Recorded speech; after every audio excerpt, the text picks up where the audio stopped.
2인 체제 문제입니다. 수차례 지적됐지만 오늘날 박문진 2인 체제는 야당, 특히 민주당이 만든 것입니다. 민주당은 계속해서 2인 체제가 불법적이라고만 주장했지만 방통위원 추천은 하지 않고 있습니다. 의도적으로 대통령이 임명한 두 사람만으로 임명 당일에 의결을 강행했습니다. 이는 피청구인이 고의로 법을 위반했다고 볼 수밖에 없습니다. 헌법과 법률에 따른 적법한 행정에 대한 국민 신임을 배반한 피청구인을 파면하여 얻는 헌법 소이익이 압도적이라 하겠습니다. 피청구인을 파면해 주시기 바랍니다. 네, 청구인이 진술하는 순서는 이 사건 탄핵 심판의 헌법적 의의를 먼저 살펴보고 그다음 탄핵의 배경과 국회의 자율권, 피청구인의 헌법과 법률 위배 행위, 법 위반 행위의 중대성과 파면 효과, 결론 순으로 말씀드리겠습니다. 이 사건 탄핵 심판의 헌법적 의의를 보면 국가는 개인이 가지는 불가침의 기본적 인권을 확인하고 보장할 의무가 있습니다. 민주공화국에서 주권자의 핵심적인 자유는 언론의 자유이고 이 언론의 자유에 방송의 자유도 포함됩니다. 방송법이 보장하는 방송 편성의 자유와 독립은 언론 자유의 전제 조건이라고 할 수 있습니다. 방송사 경영진이 보도를 통제하고 프로그램 제작에 간섭하고 출연자를 배제하는 등 행위를 할 경우 정확하고 다양한 정보와 견해를 수집하고 전달하는 행위가 차단됨으로써 올바른 여론 형성을 방해하게 됩니다. 이는 언론의 자유를 침해하고 민주주의의 훼손을 가져올 수 있습니다. 한정된 주파수를 사용 허가를 받은 방송, 특히 공영방송의 이사와 경영진을 구성하고 운영하는 것은 언론의 자유 보장과 직결된다고 하겠습니다.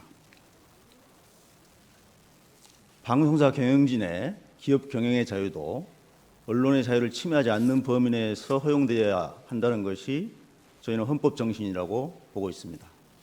따라서 이 사건의 헌법적 함의를 살펴볼 때 위법한 2인 의결과 공영방송 이사 선임으로 인하여 경영진을 교체하고 방송을 장악하고 공영방송을 둘러싼 노사 대립과 파업이 발생하고 그럴 경우 언론 자유를 보장하는 헌법에 위배되는 상황이 발생하기 때문에 헌법 소의 관점에서 살펴보아야 한다고 보고 있습니다. 또한 합의제 행정기관의 구성과 운영에서 법치주의, 국회의 자율권과 권력 분립에 위배되는 것이 아닌가라는 점도 고려돼야 합니다. 탄핵의 배경과 국회의 자율권을 살펴보겠습니다. 피청구인이 임명되기 이전부터 2인 의결이라는 법 위반 행위가 반복되었습니다. 상임위원 5명 중 2사람만으로 의결하는 위법은 이동관, 김홍일 전 방통위원장, 이상인 직무대행의 탄핵소추 발의안에서 탄핵소추 사유에 포함되었습니다. 이 세 사람은 탄핵소추안이 발의된 직후 사퇴했고요. 대통령의 면직 재가로 결국 국회에서 탄핵소추 의결이 이루어지지 못했습니다. 헌법재판소에서 법 위반 행위 여부에 관한 판단도 역시 이루어지지 못했습니다. 그 이후 대통령은 후임 방통위원장을 임명하고 2인 의결을 계속해 왔습니다. 이것이 이 사건 탄핵소추가 반복된 원인이 되었다라고 저희는 보고 있습니다. 피청구인 역시 대통령이 임명한 2사람만으로 의결을 강행을 했고 이 사건 탄핵 사유에도 포함되어 있습니다. 방통위원회 임명이 좀 지연되었고요. 이와 관련해서 여야 간의 의견 대립이 있었습니다. 국회에는 23년 3월 30일 최민희를 방통위원으로 추천안을 의결을 했습니다. 방통위가 법제처에 결격사유 조회를 했고요. 그 사이에 국회 입법조사처에서는 결격사유가 인정되지 않는다라는 의견을 밝히기도 했습니다. 그럼에도 법제처는 7개월 넘게 회신을 하지 않았습니다. 그 사이에 대통령의 임명이 지연되었고요. 최민희는 7개월여 만에 사퇴를 했습니다. 이 상황이 장기간 국회가 방통위원을 추천하지 않는 그런 원인을 초래했다고 저희는 보고 있습니다. 왜 임명을 하지 않는지, 왜 임명이 지연되는지에 대한 공식 통보도 7개월 동안 전혀 없었습니다. 그런데 임명이 지연된 기간 동안에 대통령이 임명한 2사람의 위원으로 의결이 반복되었습니다. 이것을 볼 때 대통령이 임명한 두 사람만으로 의결을 강행하기 위해서 야당 추천 최민희 의원을 임명하지 않은 것이 아닌가라는 의심을 사기에 충분합니다. 그렇다면 이인 의결을 계속 강행한 방통위가 자초한 것이 아닌가 저는 그렇게 보고 있습니다.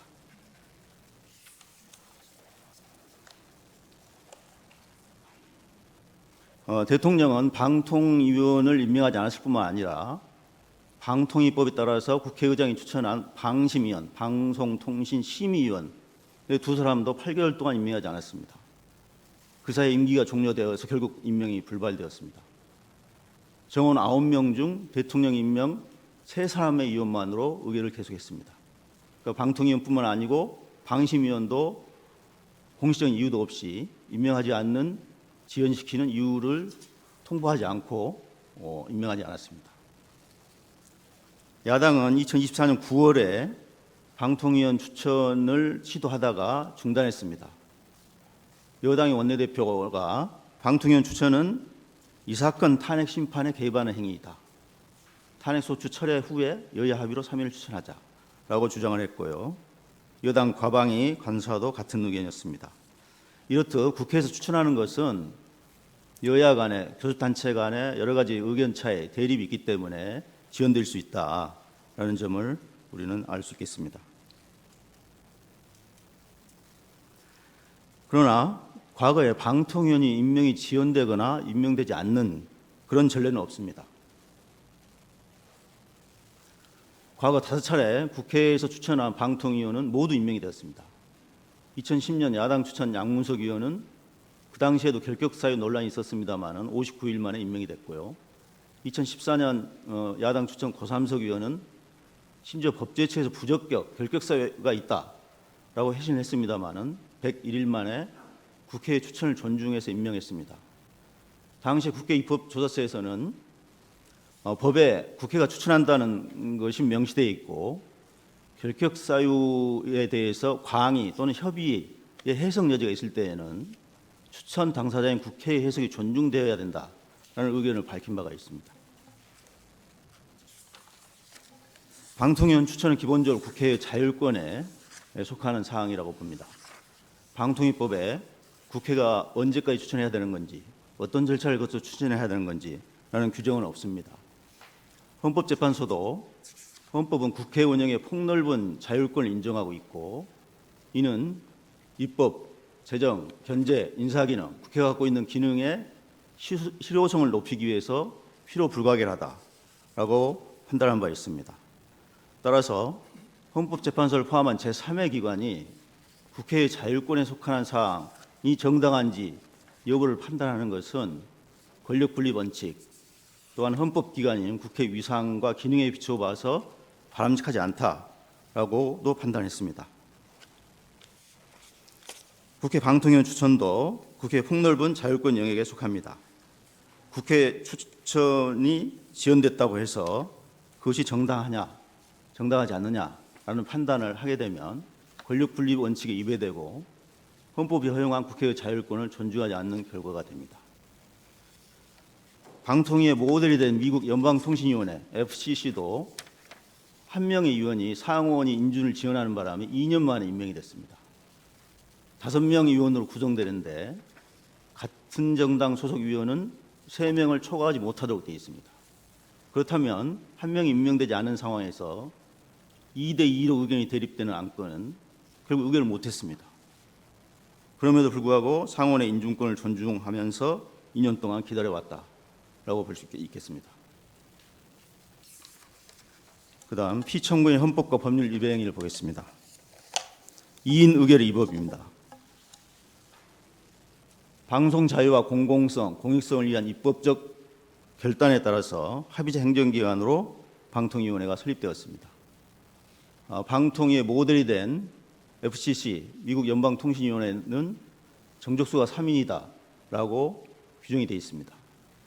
독일 행정절차법도 위원회 합의제 기관의 정족수는 최소 3인 이상이다라는 규정을 확인하는 의미에서 마련해 두고 있습니다. 합의제 행정기관에서 2명만 임명될 경우에는 만장일치가 아니면 의결이 불가능합니다. 이는 합의제 기관의 속성에 위배된다. 저희는 그렇게 보고 있습니다. 방통위 역시 2008년 설립되고 2023년 7월까지 그러니까 이동관 방통위원장이 2인 의결을 하기 전까지 방통위에서 2인 의결을 한 전례가 없습니다. 합의제 기관의 본질에 충실한 운영을 위해서 그랬다고 생각합니다. 방통위법 제정 당시의 정부안은 상임위원 5명을 모두 대통령이 임명하는 안이었습니다.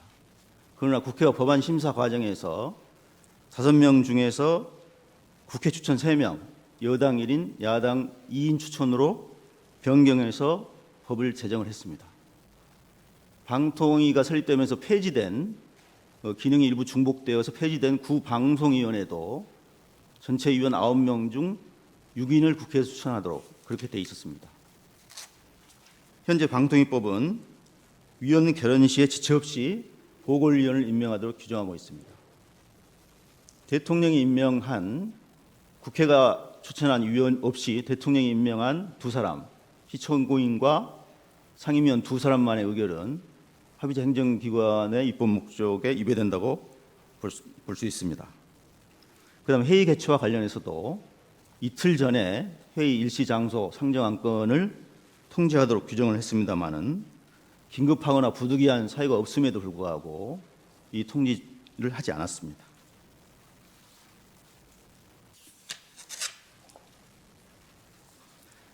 방통위법 제13조에 회의에 관한 규정이 있습니다. 1항에 위원회 회의는 2인 이상의 위원회 요구가 있는 때 위원장이 소집한다. 다만 위원장은 단독으로 회의를 소집할 수 있다라고 되어 있습니다. 제1항 본문에서 2인 이상 위원은 위원장을 제외한 상임위원 2사람 위원을 전제를 하고 있다고 생각됩니다. 최소 3인의 위원이 필요하다라고 해석됩니다. 만약 피청구인 주장처럼 2인 이상 위원에 위원장이 포함된다. 2인만으로 의결을 할 수 있다라고 가정을 한다면 위원장이 부동의한 회의는 소집할 수 없습니다. 위원장이 본문이든 단서든 동의를 해야 되기 때문에 소집이 가능한데 그렇다면 위원장이 동의하지 않으면 소집이 불가능합니다. 위원장이 단독으로 회의 소집이 가능하기 때문에 본문이 불필요합니다. 그러니까 이런 법 해석은 법 해석의 남용이다. 저희는 그렇게 자의적 해석이다라고 생각이 됩니다. 그리고 설립 목적 위배된 독임제 행정기관화로 만드는 그런 잘못된 해석이다라고 저희는 보고 있습니다. 법률상 제적 과반수 찬성으로 의결하도록 규정한 기관이 있습니다. 감사원은 7명의 감사위원을 구성하고 제적 감사위원 과반수 찬성을 의결합니다. 국가인권위원회는 11명 인권위원을 구성하고 제적위원 과반수 찬성을 의결합니다. 공정거래위원회 역시 9명 제적 과반수 찬성.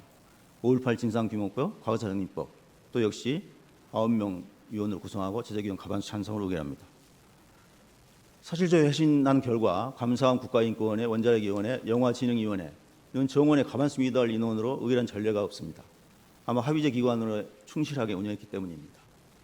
과반수 출석위원 과반수 찬성 의결 기관도 마찬가지인데요. 피청구인 주장처럼 한다면 2사람의 위원만으로 의결할 수 있다라고 되는데 그 역시 모두 법 위반으로 봐야 되겠습니다. 그다음 국회 추천, 대원장 추천위원이 1인도 임명되지 않은 상태에서 대통령이 임명한 위원만으로 의결하는 행위는 국회와 대원장 위원 추천권을 배제하는 결과가 되기 때문에 법치주의에 위배됩니다. 중앙선관위, 국가인권위, 방심위원회 모두 국회와 대원장의 추천을 한 위원이 구성하도록 되어 있는데요. 위원으로. 그렇지 이 위원이 임명되지 않은 상황에서 의결을 하면 법치주의 예배다라고 보고 있습니다. 탄핵 의결 전에 서울고법에서 2차례 2인 의결의 위법을 지정한 바가 있습니다. 방통위법 입법 목적에 저해될 우려가 있다. 절차적 위법성이 문제될 여지가 있다라고 판단한 바 있고요. 이 사건 탄핵 의결 후에도 행정법원에서 2차례 정치적 다양성을 반영한 5인 상임위원 구성으로 된 회의를 전제하고 있다. 최소한 3인 이상의 구성원의 존재는 의사결정의 필수 전제 조건이다라는 판단을 한 바가 있습니다. 피청구인은 국회가 추천하지 않았기 때문에 2인 의결이 불가피하다라는 취지로 주장하고 있습니다. 그러나 최민희를 임명했더라면 이인 의결 위반 논란은 종료가 됐을 것입니다. 만약에 국회 추천 여부의 정당성에 대해서 평가할 경우에 국회 과반수 확보 정당이 일방적으로 추천할 수 있습니다. 헌법상 다수결 민주주의의 원리에 따라 다수결로 일방적으로 추천 의결할 수 있습니다. 그렇게 될 경우 국회 내에 교섭단체 간의 대립이 격화되고 국회와 임명권자인 대통령 사이의 갈등이 심화되기 때문에 국회의 어떤 추천에 있어서의 자율권, 권력 분립 원칙이 적용돼야 된다라고 저희는 보고 있습니다. 피청구인의 이인 의결 행위는 결국 헌법상 법치주의와 권력 분립 원칙이 위배되고 방통위법 입법 목적, 위원 구성과 회의 소집, 의결 조항 등의 법률을 위반했다라고 보고 있습니다. 기피 신청 각하의 위법입니다. 기피 신청된 피청구인 의결에 참여해서 각하 결정을 했습니다. 23년 김효재 부위원장은 기피 신청되었을 때 의결에 참여하지 않았습니다. 해당 사항 당사자는 제척된다는 방통위법에 위반됩니다. 기피 신청 의결에 참여할 수 없음에도 불구하고 참여한 위법이 있습니다. 그다음 회피하지 않은 위법이 있습니다. 피청구인 문화방송 재직 시절 직원을 사찰한 행위로 손해배상 책임이 인정되었습니다. MBC 기사협회에서 제명이 된 바 있고요. MBC 공영방송인 MBC의 민영화를 시도한 전력이 있습니다. 2022년에 페이스북에 MBC를 응징하기 위해서 시청과 광고를 거부하자라는 제안도 한 바 있습니다. 박문진 이사 선임에 공정한 심의 의결을 기대하기 어려운 현저한 사정이 있으므로 회피해야 함에도 회피하지 않은 위법이 있습니다. 그다음 법적 요건과 절차를 위반한 졸속 이사 선임입니다. 방송법 방문진법은 KBS와 박문진 임원을 방송의 전문성, 각 분야의 대표성을 고려하여 임명하도록 규정하였습니다. 방통위는 과거 5차례에 걸쳐서 KBS 이사로 여권 7명, 야권 4명, 박문진 이사로 여권 6명, 야권 3명을 선임했습니다. 선임 과정에서 서류심사, 면접, 5명 상임위원회 충분한 협의, 후보자 압축, 표결 등의 절차를 거쳤고 상당한 시일이 소요되었습니다. 그런데 피청구인 임명 당일에 같은 날 임명된 김태규 의원과 약 1시간 35분 동안 토론 없이 7, 8차례 투표를 반복해서 선임을 했습니다. KBS 지원자는 52명, 박문진 이사 지원자는 31명, 총 83명의 지원 서류는 1,600쪽에 이르고 국민 의견 수렴 결과는 454건이었습니다. 사무처는 지원 서류와 결격 사유 등을 정리하지 않고 접수 서류 그대로 피청구인에 전달했습니다. 야당과 여당을 포함해서 42여 개 정당에 당적을 조회했습니다마는 이 당적 조회가 미착된 상태로 심사 선임 의결이 이루어졌습니다. 결격 사유가 제대로 확인이 안 됐다는 의미입니다. 박문진 이사로 선임된 김동률은 지원서에 허위 경력을 기재한 사실이 나중에 밝혀지기도 했습니다. 이렇듯 단시간 내에 법적 요건에 맞춰서 심사하는 것은 불가능하다. 절차상 내용상 현저한 부실 심사와 의결이 이루어졌다라고 보고 있습니다. 선임하지 않는 당시 야권 이사 KBS 4명, 박문진 이사 3명은 선임하지 않았는데요. 언제 어떻게 임명할지 또 결정된 바가 없습니다. 따라서 여권 이사 KBS 7명, 박문진 6명만을 선임한 졸속으로 선임한 행위는 다양성과 대표성을 고려하지 않은 위법이 있다 하겠습니다. 법 위반 행위 중대성과 파면 효과를 보겠습니다. 법 위반 행위 중대성과 파면 결정으로 인한 효과 사이에 법의 형량이 필요하다고 헌법재판소는 판시했습니다. 피청구인은 선거로 선출된 대통령과 달리 정치적 비중이나 기능에 본질적인 차이가 있습니다. 피청구인은 정부위원으로서 대통령이나 국무위원과는 다른 지위에 있고 국회 해임건의 대상도 아닙니다. 방통위는 국무총리 행정감독권이 배제된 상태고 합의제 행정기관 특성에 맞는 강한 공정성과 독립성이 요구됩니다. 법 위반 행위 중대성을 판단하는 데 있어서 고려해야 될 요소로 먼저 법 위반 행위의 명확성을 살펴볼 수 있다고 봅니다. 합의제 행정기관으로 설립된 입법 목적, 다양성 반영을 위해서 대통령이 지명한 2인과 여야 추천 3인으로 구성한 입법 취지, 또 회의 소집에 위원장 외 최소 2사람의 위원이 필요하다는 해석, 그다음에 방통위 설립 후에 15년간 2인 의결을 한 전례가 없다. 그다음 이틀 전에 통지하는 회의 소집 절차 규정에도 위반했습니다. 2인 의결은 입법 목적에 저해가 되고 절차적으로 위법할 가능성이 있다라고 판시한 고등법원 판결이 2건이 있었습니다. 위법한 기피 신청 각하 및 회피 거부가 있었고요. 임명 당일에 졸속으로 공영방송 이사를 선임했습니다. 이러한 법 위반 행위는 명확하고 적어도 법에 위반될 고도의 개연성이 있다고 보아집니다. 그다음 법 위반의 고의성, 고의적으로 피청구인이 법을 위반했다는 겁니다. 직전 3차례 2인 의결 위법 등으로 탄핵 소추가 발의가 됐었고요. 야당과 언론에서 2인 의결 위법을 반복해서 지적을 했습니다. 고등법원에서 2차례 위법성을 지적을 했고요. 이런 사정을 잘 알고서 의도적으로 대통령이 임명한 2사람만으로 임명 당일에 의결을 강행했습니다. 이는 피청구인이 고의로 법을 위반했다고 볼 수밖에 없습니다. 그다음에 법 위반 행위와 언론의 자유 침해와 관련성을 보겠습니다. 피청구인은 공영방송이 공기가 아닌 흉기로 불리운다라고 이야기를 했고 공영방송 정상화의 사명감을 갖고 있다라고 이야기했습니다. MBC 내부의 자정 능력을 기대할 수 있을까요? 없을까요? 라고 하는 질문에 대해서는 사담 후세인이 영원할 것처럼 얘기를 했지만 결국 외부의 힘으로 무너지더라. 내부에서 해결 못하고 외부에서 해결한 것인데 MBC도 그렇게 빗대어서 말하고 싶다라고 이야기했습니다. 피청구인의 그 왜곡된 인식만을 우리가 지적하는 건 아닙니다. 그 왜곡된 인식과 연계돼서 과거에 공정방송 요구를 탄압한 경력이 있습니다. 이런 피청구인이 공영방송 이사를 선임함으로써 언론 자유를 본질적으로 침해할 우려가 있다고 보고 있습니다. 피청구인 MBC에 재직한 기간은 86년에 입사해서 홍보국장, 기획홍보본부장, 워싱턴 지사장, 보도본부장, 대전 MBC 사장을 역임했습니다. 피청구인이 홍보국장부터 보도본부장 재직 시기까지 MBC의 신뢰도는 급격히 추락했습니다.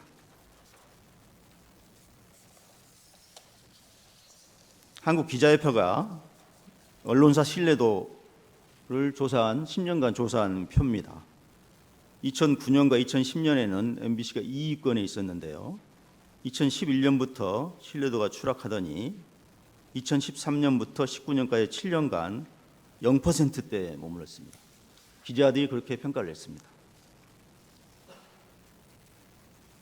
자유로운 언론 활동을 제한하는 인물, 내부 인물로는 사장이 51%, 편집 보도국장 13.5%, 중간 간부 6.5% 등 사장과 간부들이 자유로운 언론 활동을 제한하는 인물이다. 7% 이상이 그렇게 답변했습니다. 이렇게 신뢰도가 추락한 MBC는 2016년 광화문 촛불 집회 현장에서 리포트를 하면서 기자가 마이크에다가 MBC라는 태그, 표지판을 붙이지 못하고 정체불명의 사람이 리포트를 하는 것처럼 그렇게 보도를 했습니다. 당시 시위대에 쫓겨가지고 세종문화회관 테라스로 올라갔고 광화문 지하차도로 내려갔다고 합니다. 2012년 2월 MBC 대선 후보 검증 보도에서 안철수 후보의 논문이 표절되었다라는 보도를 3차례 했는데 그게 나중에 조작된 보도였다라고 MBC가 자체적으로 인정을 한 바가 있습니다. 이거는 몇 가지 사례에 불과하지만 신뢰도가 추락한 MBC의 상황이 어떤지를 반영하고 있습니다. 그랬던 MBC가 2020년부터 신뢰도가 상승하기 시작해서 2024년에는 1위에 올랐습니다. 시사저널이 조사한 가장 영향력 있는 언론 매체, 가장 신뢰하는 언론 매체 조사에서 전문가와 일반 국민은 모두 MBC를 1위로 꼽았고 KBS를 2위로 꼽았습니다. 시사인이 조사한 결과를 보면 MBC는 23년부터 가장 신뢰하는 언론 매체 1위에 올라서 올해 24년에도 작년이죠. 24년에도 1위에 올랐습니다. 이어 격차가 매우 큽니다. 기자협회가 작년에 조사한 가장 신뢰한 언론사에서도 MBC는 1위에 올랐습니다. 옥스퍼드 대학교 부설 로이터 저널리즘 연구소가 한국언론진흥재단을 통해서 조사한 매체별 신뢰도에서도 24년에 MBC가 1위에 올랐습니다.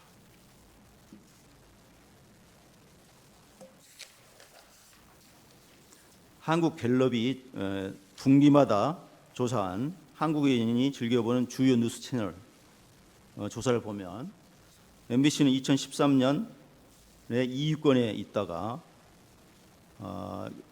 이게 추락하기 시작을 했습니다. 그러다가 2023년부터 다시 즐겨보는 뉴스 채널 순위 1위로 올라가기 시작했고 24년에 2위와 큰 격차로 1위를 차지했습니다.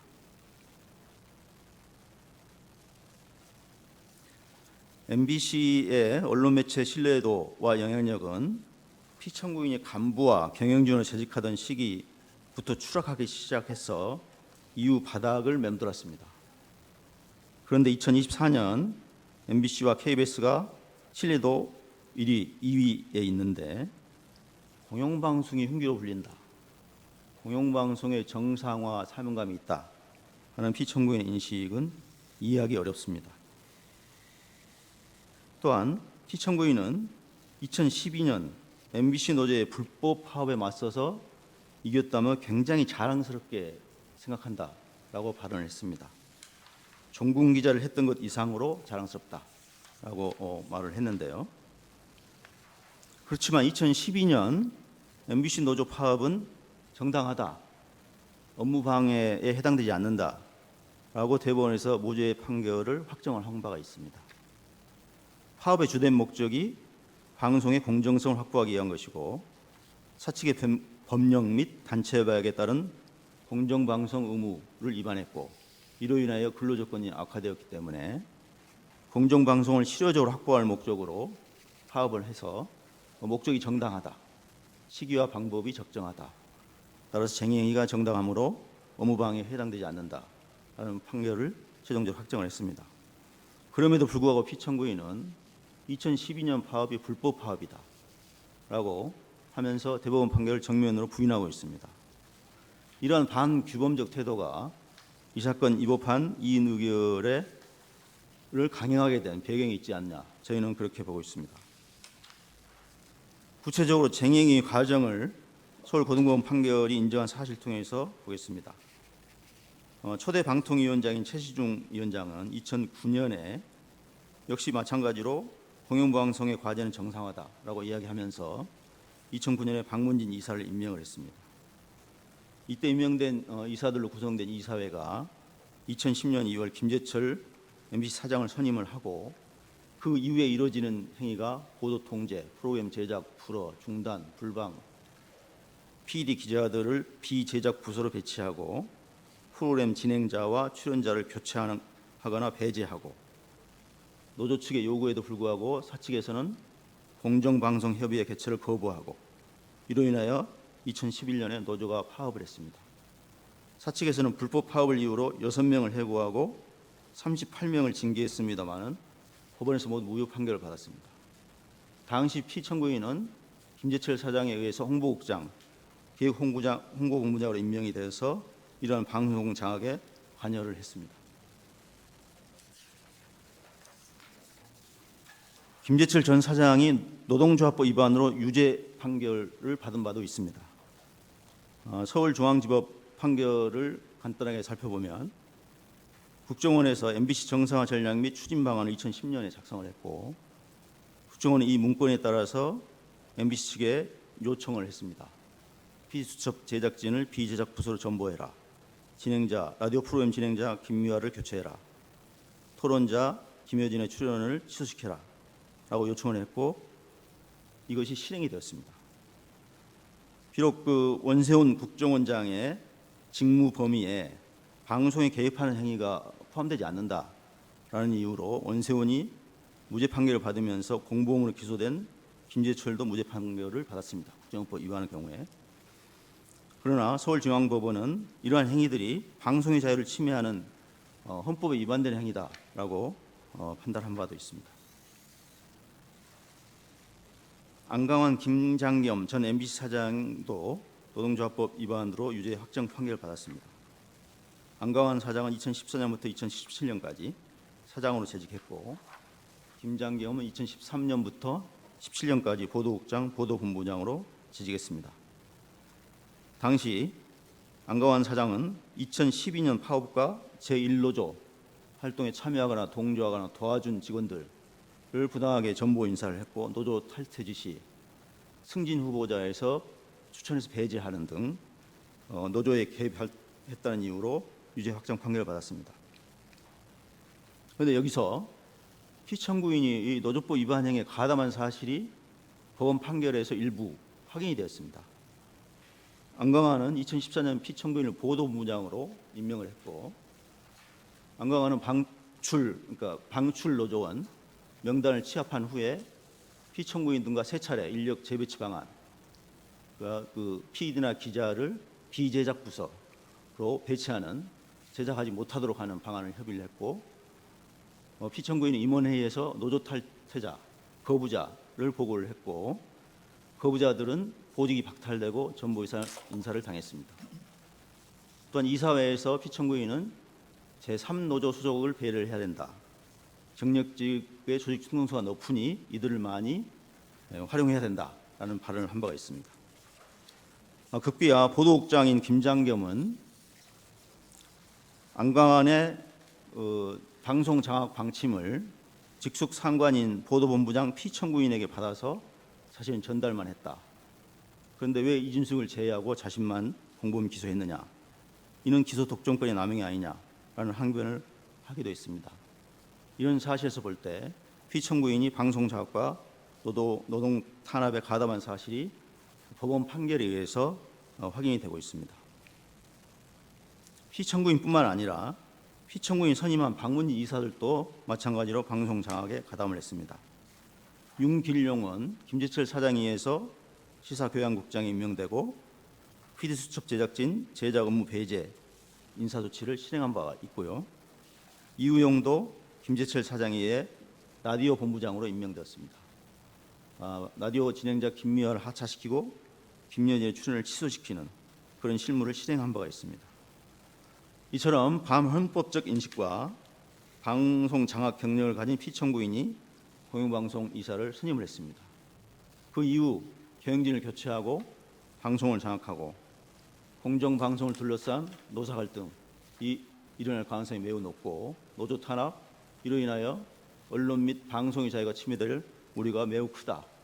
방송의 공적 책임 수행에 직접 위협이 될 가능성이 있다라는 측면에서 피청구인의 이 사건 법 위반 행위는 매우 중대하다고 평가돼야 합니다.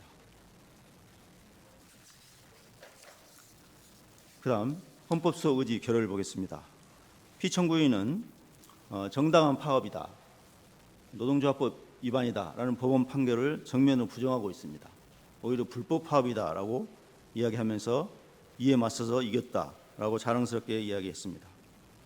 피청구인이 언론 자유 및 노동 탄압을 한 경력이 있고, 이런 것들은 헌법 질서에 미치는 부정적 영향이 엄중하게 평가돼야 한다라고 보고 있습니다. 과거의 자신의 잘못을 반성하지도 않고 있고, 불법 행위의 정당성을 강변하고 있습니다.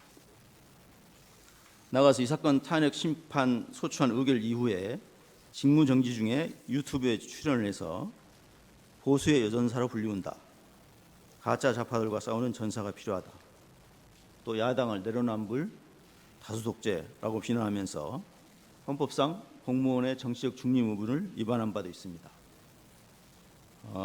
야만에 맞선 나의 길, 나의 싸움, 나의 사명이라는 유튜브에 출연을 해서 지금 발언하고 있는 그런 화면입니다.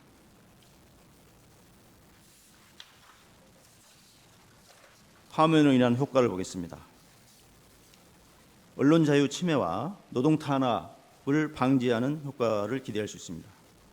또한 합의제 행정기관의 자의적인 직권남용을 통제하고 재발 방지 효과를 거둘 수 있습니다. 이로 인하여 법치주의를 확립하는 기대를 할 수 있겠습니다. 두 사람 의결에 따른 각종 행정 처분에 대해서 취소소송, 그다음에 집행정지소송 등 여러 분쟁이 지금 계속되고 있습니다. 이런 분쟁을 종식하는 효과와 비용을 감소하는 그런 효과도 기대할 수 있습니다. 결론적으로 이 사건 탄핵 심판에서 권력 남용을 통제함으로써 국민의 자유와 권리를 보호한다는 사실이 확인되어야 합니다. 헌법과 법률에 따른 적법한 행정에 대한 국민 신임을 배반한 피청구인을 파면하여 얻는 헌법 소이익이 압도적이라 하겠습니다. 피청구인을 파면해 주시기 바랍니다. 마치겠습니다. 안녕하십니까. 방송통신위원장 이진숙입니다. 제가 2024년 7월 31일 방송통신위원장으로 임명되고 오늘로 꼭 5달 반이 지났습니다. 임명된 지 이틀 만에 탄핵 소추안이 발의돼서 사흘째 되는 날에 소추안이 통과됐습니다. 탄핵 소추의 주체는 국회지만 여당인 국민의힘은 소추안 표결에 참여하지 않았기 때문에 실제 방통위원장 소추의 주체는 민주당을 비롯한 야당입니다. 저를 탄핵한 가장 큰 이유는 2인 체제로 공영방송 이사를 선임했다는 것입니다. 방송통신위원회는 5명의 상임위원으로 구성되는데 합의제 정신을 무시하고 대통령이 임명한 2명의 위원이 공영방송 이사를 독단적으로 선임했다는 것입니다. 얼핏 듣기에는 문제가 있어 보입니다. 2인 체제 의결이 문제가 될 수도 있습니다. 만약 상임위원이 3명이 있는데 김태규 부위원장과 제가 비밀리에 1명을 의도적으로 배제하고 모처에서 만나서 의결을 했다면 합의제 정신을 무시한 불법적인 의결이 된다고 판단할 수도 있을 것입니다. 그러나 2024년 7월 31일 상임위원은 2명이었습니다. 그동안 진행된 변론에서 충분한 공방과 토론이 오갔기 때문에 긴 설명은 필요치 않다고 생각합니다. 그러나 오늘 이 시점에서 헌법재판소 재판관들과 국민들께 원점에서 다시 한번 강조해서 말씀드립니다. 저와 김태규 부위원장은 마땅히 해야 할 일을 합법적으로 했습니다. KBS 이사들과 MBC 박문진 이사들은 임기 만료를 각각 1달과 12일 남겨두고 있었습니다. 이런 상황에서 후임 이사들을 선임하는 것은 저희 위원회의 의무였습니다. 그리고 이미 그 전 위원회 때부터 계속되어 온 절차였습니다. 가령 어느 기업에서 신입 사원 선발 절차가 진행되고 있다고 칩시다. 그런데 그 회사 사정으로 대표 이사가 바뀌었다고 한다면 신입 사원 선발 절차가 중단돼야 하는지 묻고 싶습니다. 공영방송 이사회 구성도 공적인 약속입니다. 임기가 끝나면 새로 이사회를 구성해야 합니다. 그런데 야당은 위원이 2명밖에 안 되니 새로운 이사회 구성을 하지 말라고 합니다. 그 결과 MBC 박문진의 경우 임기가 끝난 지 5달이 지난 이사들이 여전히 이사로 남아 있습니다. 새로 선임된 박문진 이사들은 아직 취임도 못하고 있습니다. 야당은 임기가 끝난 이사들의 이익이 새로 선임된 이사들의 이익보다 더 중요하다고 말하고 있습니다. 둘째, 2인 체제 문제입니다. 수차례 지적됐지만 오늘날 박문진 2인 체제는 야당, 특히 민주당이 만든 것입니다. 2023년 8월 이후 1년 반, 17개월이 지나도록 민주당은 방통위원 추천을 하지 않고 있습니다. 추천은 하지 않고 계속해서 2인 체제가 불법이라며 문제를 삼아왔습니다. 이런 사태 때문에 방송통신위원회법을 만든 분들이 의사 정족수를 따로 정하지 않고 의결 정족수만 2명으로 정했다는 것을 제 경험으로 알게 됐습니다. 국회에서 어깃장을 놓고 추천을 하지 않으면 대통령이 임명하는 2명만으로도 위원회가 최소한의 업무를 할 수 있도록 해야 한다는 것을 입법자들이 진작 알았지 않나 추정을 해봅니다. 방송사 재허가, 재승인의 문제, 해외 거대 기업들에 대한 과징금 문제 같은 이슈들을 해결할 수 있도록 말입니다. 현재 MBC와 KBS 등 주요 공영방송사 채널들이 무허가 방송을 하고 있고 수백억 원에 이르는 해외 기업들에 대한 과징금 부과도 하지 못하고 있습니다. 무허가 방송도 상관없고 수백억 원 과징금 부과를 하지 못해도 상관없다. 특정 방송을 현재대로 유지하기만 하면 된다. 이것이 민주당이 원하는 것인지 묻고 싶습니다. 민주당은 계속해서 2인 체제가 불법적이라고만 주장했지만 방통위원 추천은 하지 않고 있습니다. 오히려 방통위원 수를 계속 줄이기만 했습니다. 이동관 위원장도 탄핵하려 했습니다. 김홍일 위원장도 탄핵하려 했습니다. 심지어 법까지 바꿔서 이상인 부위원장까지 탄핵하려 했습니다. 민주당 추천 방통위원을 보강해서 5인 체제를 만들려고 하는 대신 끊임없이 마이너스 방통위원회를 만들려고 했습니다. 완전체인 5인 체제는커녕 2인 체제도 모자라서 끊임없이 1인 체제를 만들려고 했고 그 결과 지금 방통위원회는 아무것도 하지 못하고 있는 1인 체제가 됐습니다. 그러니까 민주당이 원했던 것은 5인 체제가 아니라 1인 체제였다. 저는 그렇게 생각합니다. 방통위원회가 정상적으로 일을 하기보다 방통위원회가 마비되는 사태를 원했다고밖에 생각할 수 없습니다. 우리나라 기술 개발자들이 손해를 보고 해외 거대 기업들이 수백억 원의 이익을 가져가도 상관이 없다는 것인지, 방송사들이 무허가 방송을 해도 상관이 없다는 것인지 묻고 싶습니다. 2인 체제가 불법이라고 한다면 민주당은 진작 그 불법 사태를 해소하기 위해 민주당 목 방통위원을 추천해야 했습니다. 국민의힘은 진작 국회목 1명을 추천했지만 민주당이 추천을 거부하는 바람에 2인 체제는 계속 유지되어 왔습니다. 2인 체제는 합법적이지만 민주당 주장대로 문제가 있다면 그 문제는 민주당이 창조한 것입니다. 재판관들께서는 제가 무슨 말을 하는지 잘 아실 겁니다. 헌법재판소의 결혼 문제는 헌법기관이기 때문에 비교적 문제가 빨리 해결됐습니다. 저는 결혼이 보강이 됐을 때 헌법재판관님들이 굉장히 개인적으로 부러웠습니다. 국회목 추천 인사를 본회의에 올리는 것도 표결하는 것도 민주당이 거부하면 그 절차는 진행되지 않습니다. 저는 2023년 국민의힘 몫으로 상임위원으로 추천됐지만 민주당이 거부하는 바람에 9개월, 9일을 기다리다가 끝내 상임위원이 되지 못했습니다. 국민의힘은 과반수 의석이 되지 않기 때문에 본회의 표결을 요하는 어떤 인사도 개입을 하지 못합니다. 그러니까 방통위 2인 체제의 책임은 오롯이 민주당에 있다는 말입니다.